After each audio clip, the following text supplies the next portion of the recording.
يريد الله بكم اليسر ولا يريد بكم العسر.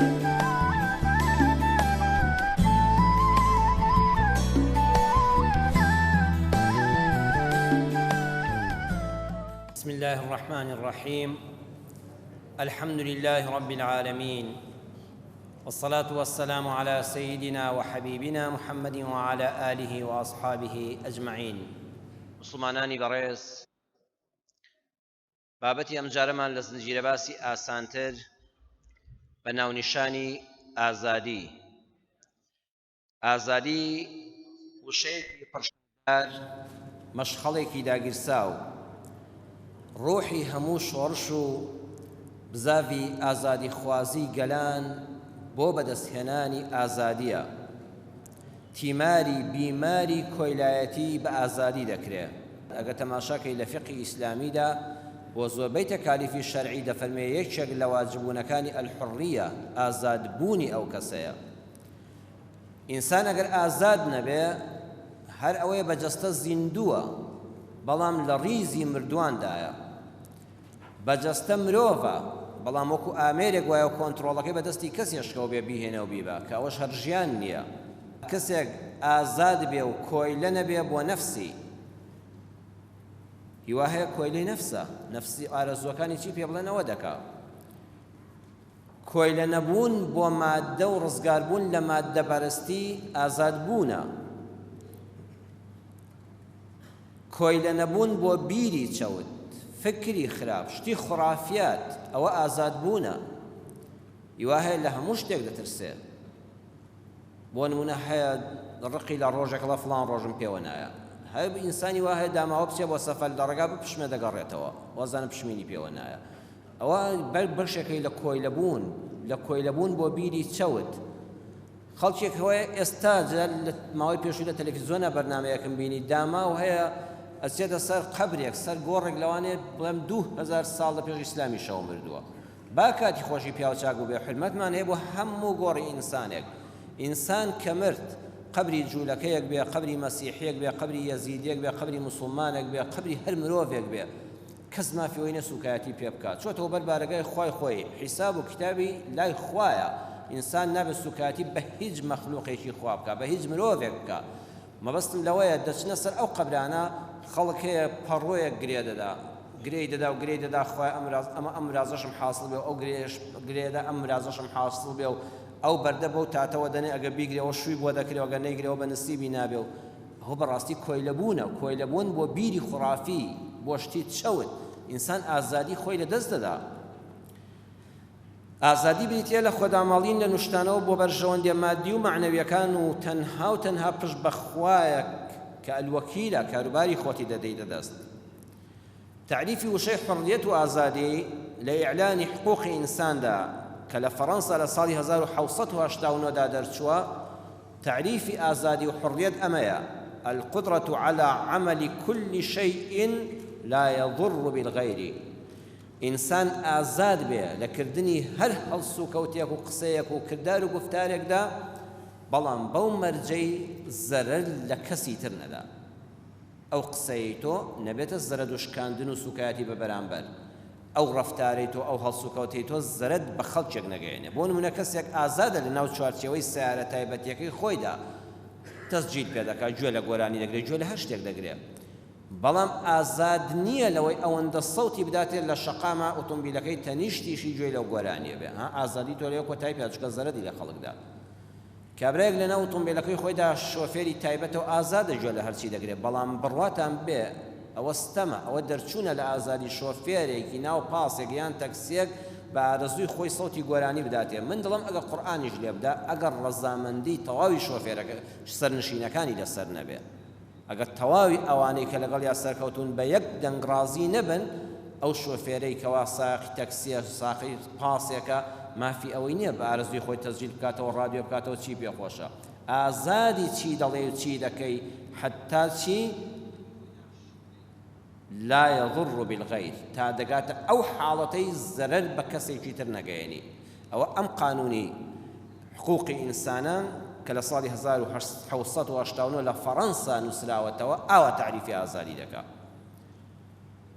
ئازادی تا سنووری ئازادی بەرامبەرەکە نەیبەزێنی، نەک هەرچی دڵت بیخوازێ بیکەی بڵێ وەڵام من ئازادم. ئەوە نەک بە تەعریفی موسڵمان و قورئان و سنەت، بە تەعریفی خەڵکی ئەوروپیش ئەوە ڕێگەی پێ نادرێ. ئیمامی شافعی ڕەحمەتی خوای لێبێ دەفەرمێ ئەنا ئین عشت لەست ئەعدەم قوتا وإذا مت لست أعدم قبرا همتي همة الملوك ونفسي نفس حر ترى المظلة كفرا. إمام شافعي فرمويتي أجر بجيم بينان نابم، أجر بمرم بيقور نابم، حتى بجيم بخوان نان لمسر زويدا لمن نابري إلا باخواني زور تشور نخوم ناني وشتي بخوم نانم هردز دكوه. ئەگەم مردیشم لەم سەر زەوێدا پارچە قەبرێک هەر دەبێت زەوێک لە خۆیم بگرێ، لە ژیانە بێنان نابم، دوای مردن بێگۆڕ نابم. ئەوەندە عیزەتی نەفسم هەیە قەت کاتێک ئامادە نیم تەنەزول بۆ پاشایەکی دنیا بکەم، لە حەق لا بدەم. ترى المظلة كفرا، للاي من شون كفر كردن كفر ونابي إنسان نعوذ بالله كفر بدم يابي زليل بونو خو ملكش كردن بو كسيك بنا روا بنا حق وكويل كردن بلاي من كفرا. أوسل مسبي إيمي كردا، أوسل مسبي ملاياني كردا. إمام شافعي رحمة خوالي بي كملتي كل سن مسبي أو ذاتي محمد كري إدريسي شافعي أو برنامج بو زلة خو زليل كردن للاي من كفرا، بمرم بيم خوشترا لوي كالزليل بمؤازاد نبم. ولله العزة ولرسوله وللمؤمنين. عزته آزادي السرفرازي بو الله سبحانه وتعالى بو پیغمبركيتي بو إيمان دارانا. ويزانا فرميانا من اعتز بغير الله قل وظل وزل. حركسي بغير الله بنازيو عزتي خوي لوا ببينيته هم كما هم قمرايا هم زليل دبي. بس هاتيك هي زور سرنجي راشي شام. دكتور حسان شمسي باشا لكتابي عندما يشتخ الصباح للابريصة وشصدو دا هناويتي. دكتور حسان دڵێ نمونە دێنێتەوانێ لەسەر زمانی گیانداران و هەر یەکێک لێمە لێ حاڵی دەبێ. ئەڵێ کەڵەشێرێکە بوو بەیانیان بانگی دەدا. کەڵەشێر هەموو بەیانیان دەیقوقاند و لە وەختی فەجری بەیانیدا بانگی دەدا. خاوەنەکەی بانگی کرد و وتی بانگ نەدەی جارێکی تر، بەو بەیانێ زۆر خەبەرم نەکەیتەوە. ئەگە بێت و بانگ بدەی واز لە بانگدان نەهێنی پەڕ و باڵت لێ دەکەمەوە هەموو پەڕەکان هەڵدەکەنم. مام کەڵەشێر و بانگ دەر و موەزین کەوتە حاڵەتێکەوە، ئەی چی بکەم چی نەکەم، بەخوا کەوتە قیلە شەرعی بۆ خۆهێنانەوە وتی الضروريات تبيح المحظورات، کاکەین ئێستا هەڕەشە لە ژیانم دەکرێت. ئەوە مادام ترسم لەسەرە زەرورە گیانی خۆم پارێزم. اینجا کوڕە خۆم دنیا هەم نیمە لای تێدا نیم، لە شوێنێشکەی چێشکار بانگ دەدا بۆ پەڕ و باڵم بکەن و بمکوژن. وەڵڵا وازی لە بانگدانی بەیانی هێنا. هەفتەیەکی پێچوو خاوەنەکەی پێ هاتەوە وتی وەڵڵی واز لە بانگدان هێنا بە قسەت کردم زۆر باشە، ئەم جارە ئەبێ وەکو مریشکەکان بگاڕێنی، لە زیاتی بقوقێنی دەبێ بگاڕێنی، وەکو مریشک لاسای مریشکان بکەیەوە. دیسانەوە کوڕکتی خۆم بەوەی نابم بە مریشە قەیچێکە با لاسای مریشکەکەمەوە، دەنگی خۆشی وەکو مریشک لێ کرد. هەفتەی سێم خاوەنەکەی پێ هاتەوە وتی ئەم جارە مەرجێکی ترم هەیە، ئەبێ وەکو مریشک هێلکە بکەی، ئەینا سەرت دەبڕم و پڕ باڵت دەک دەکەمەوە. ئەمەیان خۆ تازە ناکرێ، کەڵەشێر هێلکەی پێ ناکرێ. ئەڵێ وتی یا لەیتەنی مت وەئەنا ئوەذین، ئای خۆزگە یەکەم جار تەنەزولم لە ئازادی خۆم نەکردایە، خۆزگە بمردمایە و هەر کەڵەشێری بوومایە و بانگم بدایە. بەڕێزان ئەم بەسەرهاتە زۆر ڕاستە، نەکەی تەنەزول لە ئازادی خۆت بکەی. یەک جار تەنەزولت کرد دووەمیشی بەسەرا دێ، دووەمیشی تەنەزولت کرد سێمیشی بەسەرا دێ، چوارەمیشی بەسەرا دێ. بەڵام ئەوانەی ئازادن، ئەوانەی مرد و پیاون ها بە عیزەتەوە دەمرن، حتا دەمرن ملکەتی کەس نابن، ئازادی خۆیان پێشیان ناکەن، چونکە ئاخری هەر دەبیت دەتکەن بە کۆیدا.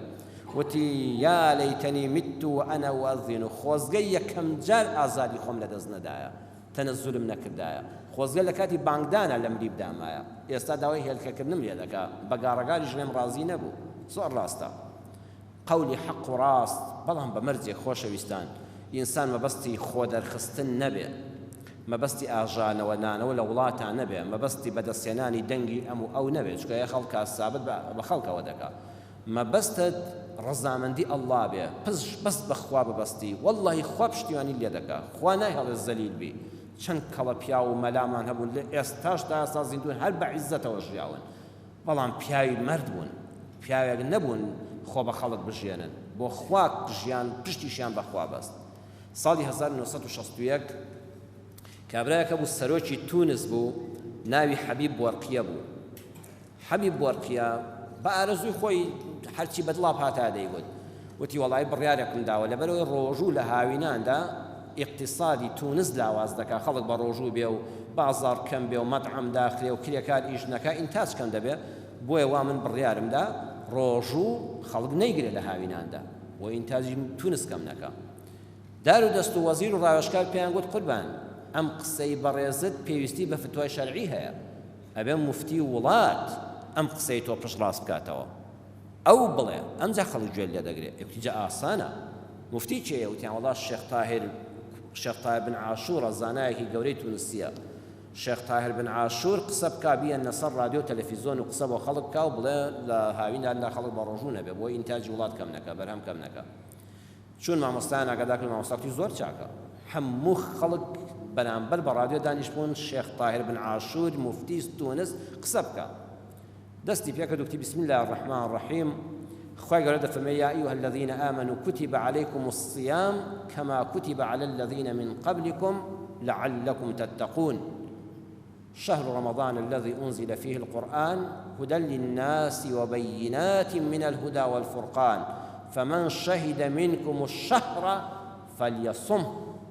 انزوتي صدق الله العظيم وكذب بورقيا، وتي خوار راستي فرموا نيفرموا هاوين وزستان بۆرقیەی سەرۆکی تونس حتا سەری دێشە پیسایی خوارد و درۆی کرد لەسەر رادیۆ وای گوت پەخشی ڕاستەوخۆ. بەڵام ئەم پیاوە بۆ خواژە وتی ئەو پەڕی ئەعدام دەکەن، قابلە خۆلەوە زیاتر شتێکی کەنیە لێم بکەن، ئەو پەڕ یەک ڕۆحم هەیە لە ماوەی دوو دەقەدا کۆتایی پێدێ، چونکە بۆ خوای کرد بوو بۆرقیل بە دیار رادیۆ ڕاوەستا بوو. وتی ئەوە چی گوت؟ کورە خۆ نەک هەر قسەکەی من نەکرد، هەر حەیای بردەم. زمانی بەسرای یەک قسەی بەرامبەر بۆ پیاوە پێ نەوترا، نەتوانی بڵێن بیگرن نەبیکوژن نەهیچیکەن، بە عیزەتەوە چۆ سەر پێکە و بلێ خۆی. بەڵام ئەو ڕیسوا بوو. ئازادی ئینسان نابێ بەرامبەر بە خەڵک بیدۆڕێنێ، ڕوات بە خوای پەروەردگاری خۆت هەبێ و ڕازگۆ بە. بەڵام گرنگەوەی خەڵک خۆشی بووی، ئەو دوانە لێک جیاکەینەوە. ئازادی کاتێک کە خەڵک خۆشی دەوی، ئازاد نی کاتێکەوە بە ناو شۆرەت دەکەوی. وینستۆن چەرچڵ کە سەرۆکوەزیرانی بەریتانیا بووە، ئەو کاتە تەلەڤیزۆن و ئەوانە زۆر دەگمەن بووە، خەڵک بەس لە رادیۆ گوێ لەدەنگی بووە. سەرۆکوەزیرانی بەریتانیا بوو، بەریتانیاشی زۆر پێشخست. ئەو بۆ توانی بەریتانیا لە جەنگی جیهانی دووەما بە سەرفرازی لە جەنگەکە بە زیرەکی خۆی بەرێتە دەرەوە، خزمەتی وڵاتی خۆی کرد. چەرچڵ بە تەکسی دەڕۆی، یەکێک لەوانەی عادەتی چەرچڵ بۆ مێژوو بە باشی باسی دەکا، ڕێزی یاسای زۆر گرتووە. مرور لە کاتی کۆبوونەوەی ئەنجومەنی وەزیراندا وەستاندوێتین و توێتی تا حەقی خۆتە. شۆفێرەکەی پێوتەوە ئەوە ڕێز و زەرایە، توێتی لێی گەڕێ ئەم وڵاتە پێش دەکەوێت. مادام مرور توانی لەسەر جادە سەرۆک وەزیران بوەستێنێ، نەهێڵێ بڕوا لە شوێنی خۆی بیوەستێنێ، ئەم وڵاتە پێش دەکەوێت. مادام مەکتەب لە کاتی جەنگا هەبێ و قوتابخانەکان دانەخرێن، ئێمە لە جەنگا نادۆڕین. زۆر شتی باشی هەبووە. یەکێ لەوانە زۆربەی کات بە تەکسی هاتوچۆی کردووە، ساری تایبەتی خۆی نەبردووە، وتێتی لەناو تەکسیدا گوێ دەگرم بزانم خەڵک بەرامبەر بە حکومەت و دەسەڵاتیش دینە، چونکە خەڵک لە تەلەڤیزۆنە نایانبینیوە، بەجلێکی ئاساییشەوە ڕۆیشتە دەرێ، حیما و چەکیشی پێ نەبووە. لەگەڵ تەکسیەکە سەر دەکەوێت بڕوا بۆ ئیزاع و تەلەڤیزۆن و تارێکی گرنگ بدا لە کاتی کۆتایی جەنگی جیهانی دووەمایە. بە کابرای سایق تەکسی دەڵێن نیو سەعاتم پێ دەچێت تا ئەو دائیرەیە دەچم، لەسەرم بوەستە لەو سەریشەوە بمگەێنەوە ماڵەکەی خۆمەکە لەکوێ سەرکەوتم. کابرای سایق تەکسی دەڵێ کاکە والله برام ناتوانم ئێستاکانە چەرچڵ لە رادیۆ پەخشی ڕاستەوخۆ بەرنامەی هەیە و تار و خیتابی هەیە، ئەچمەوە لە ماڵەوە فریاکەم و گوێ لە رادیۆکە بگرم. چەرچڵەوەی زۆر پێ خۆش دەوێت، بەخوام کابرایە دیارە زۆر منی خۆش دەوێت. ئەوە تانە ئامادە بوو تەکسیەک لە قیس خۆی بداوە لەسەر بۆ نیو سەعات نەوەستێ بەس بۆی گوێی لە قسەکانی من بێ. یەکسەر بە پارەی تەکسی داتێ، ئەڵێ زۆر سوپاس فەرموو بڕۆ گوێ لە ئیم بگرە. کوڕە بابە تو ئەو هەموو پارەم دەیە چەرچڵ چی فڵان کەسێکە، قسەیەکی سووکی پێ دەڵێ، کوڕە حەز دەکەی 2 ڕۆژ لەسەرت دەوەستم. بەڕاستی ئیشمان کە خۆ پیاوە منی خۆش نەویست، ئەوە داخۆی گوێ لەگە داخۆی دەڵێم چی باخوا کە پارە هاتە مەیدانەوە منی بەلاوەنە. ئەمجا خۆم بۆ معلوم بوو ئەو خەڵکە شۆرەتی منی ویستووە نەک خۆشەویستی من. دانینا با یەکێک لە خەڵەکانی خۆیدا خۆزگە من خۆشەویستی ناو خەڵک بوومایە، نەک خەڵک بە شۆرەتی بمناسیایە، ئەو ئازادیم لەدەستدا. زۆر کەس هەیە عیزەتی هەیە ئازادە بەرامبەر بە پارە ئازاد بووە جاو بەڕێزان هەموو کەس دەگرێتەوە ئێستا دکتۆری وا هەیە دوو دکتۆر بێنە بەرچاوت یەکیان ئازادە و یەکیان ئازاد نییە ئەوەی کە ئازاد نییە ناتوانێت نەخۆشێک بەبێ پارە ببینێ ناتوانێت فەحسێک بەبێ پارە بکە ناتوانێت بۆ جارێک لە عیادەکەی بڕواتە دەرەوە بەدەم هەژارێکەوە بڕوە ئەوەی کە ئازادە ئازاد بووە لە پارە و لە ئەمانە کارەکەی خۆی پارەش بەدەست دێنێ ژیانی خۆشیشی پێخۆشە بەڵام لەزەت لەوە وەردەگرێ خزمەتی هەژارێک بکە ئەوە ڕوحی ئازادە ڕوحی ئازاد بووە لە مادیەت هەرچەند خوای گەورە مادەکەشی بەخوا بە حەڵاڵی هەر بۆ دەنێرێ پەیکی ناخە مێژوو زۆر شتی جوان تۆمار دەکا ئەم بەرنامانە بەڕێزدان کە من پێش عەرزی جەنابتانی دەکەم و لە زۆر شوێن دەبیسترێ و بە ئیزنی خوا دەبیندرێ دەرسێک دەبێ خەڵکی ئێمە دەرسێکی لێ وەردەگرێ ئەم مێژووە کە نووسراوەتەوە پێش ئێمە ئەم جیلەی ئێمەش ئێستا دەنووسێتەوە ئەوانش دەبنێت بەسەرهاتی مێژوو ڕۆژگارێک مەلایەک لە شوێنی چکەت چەند ساڵ دوای ئێمە ئەمانش دەخوێنێتەوە ئەوان فڵان کەسێکە بوو زۆر ئازا بوو زۆر مرد بوو زۆر بە عیزەت بوو زۆر پیاو بوو چۆن ئێستا ئێمە ئەوانەی پێش خۆمان لە موتارانەدا باز دەکەین کتێبێک هەیە من و ئێمە محەممەد ڕەزا ئارمیون نووسیوێتی بە فارسی مامۆستا جەبارتەنیا کردوێتی بە کوردی لە بەرگی یەکەمدا لاپەڕەی 10 بۆ 11دا دەڵێ کاتی خۆی لە شاری مەشهەد لە ئێران دکتۆرێکە بووە پێیان وتۆم مرتەزا شێخ دکتۆر مرتەزا شێخ پسپۆڕی نەخۆشیەکانی هەناوی و ئەوانە بۆ زۆر شارەزایە بووە ئەم پیاوە عادەتێکی هەبووە سکرتێرەکەی کە ناوی نەخۆشەکانی نووسیوە وتێتی تۆ پارە لە نەخۆشەکان وەرمەگرە من خۆم لیان وەردەگرم بۆ خۆشی هاتووە لە تەنیشت مێزەکەیەوە لە لای خواری مێزەکەیەوە کە دەستی نەخۆشەکە دیار نەبێ سندوقێکی دروست کرد دۆست سەرەکەی وەکو داخیلە واڵا بووە هەر نەخۆشەکاتۆ تێتی کاکەگیان پارەکەت بکەوێ ئەوە خۆی خەریکی نووسینی ناوەکەی بۆ تێتی پارەکە بخە سندوقەکەەوە ئەڵە ڕۆژێکیان کچەکەی دەڵێ سیرم کرد باوکم سەرساردی پانکراوە دەشواتەوە سەرساردی قەدی لە مناڵی ئەمە ژوامان لە کردو بە چەکشەک پانی دەکەیتەوانە و تایوەشتمان لێ دروست دەکرد ئەم سەرساردیانە باوکی ئەمەنەی کۆ کردوێتەوە جوان جوان دایانشوا و پاک و خاوێن لە تایتاوە دایانشوا و بە چەکشەک پانیان دەکاتەوە وەکو سەد فلسی قەدیمی لێ دەکرێت ئەو کاتە ڕیاڵی ئێرانی ئاوا بووە کچەکەی دڵە باوە گیانەوە چیە یاری دەکەی ئەم سەرساردیانت بۆ چیە و بۆی وا دایانشۆی بۆچی پاشیان دەکەیەوە وتی وەڵای ڕۆڵە گیان سندوقەکە بکەوە یەک بەشی پارەیە 4 بەشی سەرساردێکە خەڵک تیان کردووە کابرای نەخۆش کە هاتووە بۆی عیزەتی نەفسی نەشکێنە لە جەنابی دکتۆر بەخوا نیمە و وەڵای دەستکورتم و هاوکاریم کەی کە ئەوەی گوت ئازادی لەدەست چوو من حەز ناکەم خەڵک لەبەر من دەبی من ناڵێتە کۆیلە بۆیە ئەو فێڵەم داناوە نەسکرتێرەکەم لە دەرەوە پارە وەربگرێن نەخۆم پارەکە بینم ئەم ڕۆڵە بیکەنە سندوقەکەەوە جا سیر کە کچم هەمان کە دەردێنەوە سەیەکەم هەمووی سەرساردێکە تێکراوە لانی یەک نەخۆش پارەی تێکرد بێت چواری سەرساردی تێکردووە وەی زرنگەی دێ لەگەڵ هینەکەیە ئەو وازانە پارەی تێکردو خۆ منش سەیری ناکەم بەڵام بۆ ئەو خەڵکە دەستی پیس نەبێ بە دەستی چڵکنەوە نایەتە عادەکە ڤایرۆس و میکرۆب لەگەڵ خۆی نەیەنە هەموو ڕۆژێ دایانشۆم پاک و خاوێنیان دەکەمەوە پێش ئەوەی بێم بۆ عادە لە کۆڵانی عادەکە بخۆم دایان ڕێژم خەڵک هەڵیان دەگرێت با بە پوختی دەستیان کاتێ تووشی نەخۆشی نەبێ بیان کاتە سندوقەکەەوە هەموو ڕۆژێ دایانشۆمەوە من یەقینم هەیە کەوانە پارەت تێ ناکەن بەڵام با عیزەتیان نەشکێ با خەڵک ئازاد بێ با بەهۆی ئەوەوە ئەوەندە لەبەرم پاڕایەوە تامی نامێنێ کە ئینسان ئەوەندە نەفسی شکات تازە یارمەتیشی دەی سوودێکی نامێنێ با عیزەت و شکۆی مرۆڤ نەشکێ ئەها ئەو ڕێزان چەند خۆشە دکتۆرەکانی ئێمەش ئەو ئەم هەڵوێستانە بنوێنن سندوقێکدانە بڵێ کاکەگیان کە هاتی پارەی عیادەکەت خۆت بکە ناوینەکەوە جا ئەو کاتە مەگە کابرا هەر بێویژدان بێ مەگەر بێویژدانێکەوەش حواڵە بە ویژدانی مردووی خۆی کە هەبوو بێ و بڵێ پارە نادەم ئەنجا نەخۆشەکە چەند خۆشە لەوە چێ 500 نایی تێکە 1000 تێکە 500 تێکە دەی تێدەگە با بە ئارەزووی خۆی بێ خوای گەورە هەزاران ئەوەندەت پێ دەبەخشێتەوە ئەو دکتۆر مرتەزا شێخە ها چەند ساڵ دوای ئەوە ئێستا من کابرایەک سنی مەسهەب باسی کابرایەک شیعە مەسهەب دەکەی کە بە وڵاتەکەی خۆی دڵسۆز بووە یان پیاوێکمان هەبوو دکتۆر جوناس سالک کە سەمەردەکان با مسلمانیش نەبن ئەبێ ڕێزیان بگرین مسلمانیش چاوی لێ بکە هەروکە ئەوانیش چاو لە ڕەفتاری جوانەکانی مسلمانان بکەن دکتۆر جوناس سالک ئەو کابرایە بوو کە ڤاکسینی ئیفلیجی منداڵانی دۆزیەوە ئێستا کە منداڵان ها ڤاکسینی دژە ئیفلیجیان لێ دەدەن هەموو ساڵە دەگەڕێ بە ماڵەکانەوە ئەو کابرایە دکتۆر جوناس سالک ئەو ڤاکسینەی دۆزیەوە بەس خۆی کردایە بە خاوەنی ئیمتیاز و بیرۆکە کە بیکتای ئەو بیرۆکەی منە و بە ناوی خۆمەوە تۆماری دەکەم بە $1,000,000 ئەو سەردەمەی دەست دەکەوت بەڵام ناوی خۆی لەسەر نەنووسی کردی بە وەقفی خێری وتی خاوەن ئیمتیازەکەی من نیم وتیان بۆ ئەوەت کرد بە ملیۆن دۆلاری ئەو سەردەمە لە قیس خۆتدا وتی بۆ ئەوەی مناڵە هەژارەکان لێ بێبەش نەبن ئەگە خاوەنەکەی بە ناوی منەوە بووایە بەس منداڵی دەوڵەمەند دەیتوانی ڤاکسینی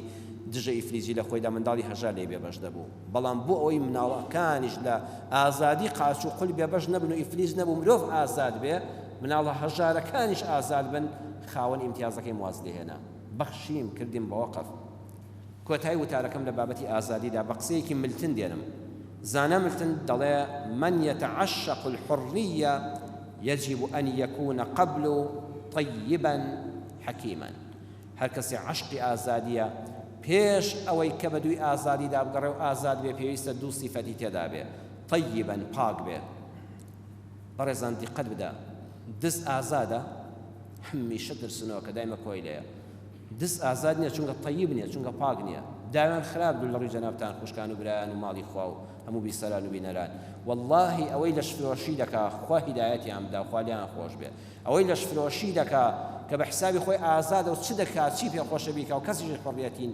پێشێل نەکا واللهی لە هەموو کەس کۆی لەترە چەند جار مقابلەکانیان بیستراوە بینراوە و توێتی لە هەموو کەس داماوترم منم کە بە حساب چەند پێخۆشە دەیکەم بەڵام ئای چەند داماوم ئای چەند زەلیلم هیچ کەس بەقەدەر من کۆی لە نییە وێ ئەو کەسەی کە داوێن خراپێ بە دووی خراپەکاریدا لە دەرەوەی خێزانی خۆیدا عەوداڵ بێ واللهی ئازاد نییە دایمە حەز بە نەقسێک دەکات دایمە ترس و لەڕاوچێتی دایمە زەلیلە ئەو کەسەی گەندەڵە ئەو بەرپرسەی گەندەڵە دزی لە حکومەت دەکا ئازادە نەبەخوا هەمیشە دڵە ڕاوچێتی چاودێری دارایی پێم نەزانێ و حەیام نەچێ و ئەوم لەسەر نین نەبێ و فەسڵم نەکەن و هاوکار بەدەستانش کە بە عیزەتەوە پۆستێک وەزارەتێک شتێک تێدا پەڕێنن دوای دی دەرەچن منەتیان بەخوا نەبێ بە کەس نییە ئەوانە ئازادن بەڵام ئەوەی کە دزی کردو و گەندەڵی کردو و لایدا و خواردوێتی چونکە طیب نەبوو ئازادی لەدەستدا ئەوانە ترسنۆکن دووەم حەکیمن ئینسان لێزان بێ کار دروست بێ بە حکمت بێ هەر شتێک لە شوێنی خۆی دانێ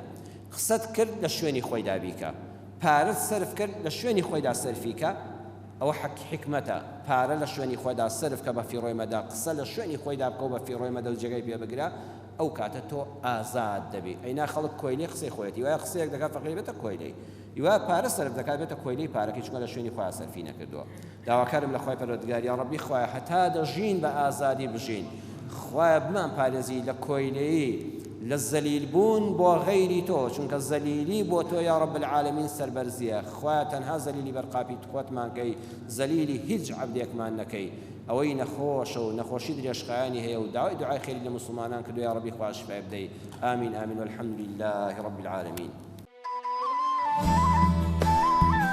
يريد الله بكم اليسر ولا يريد بكم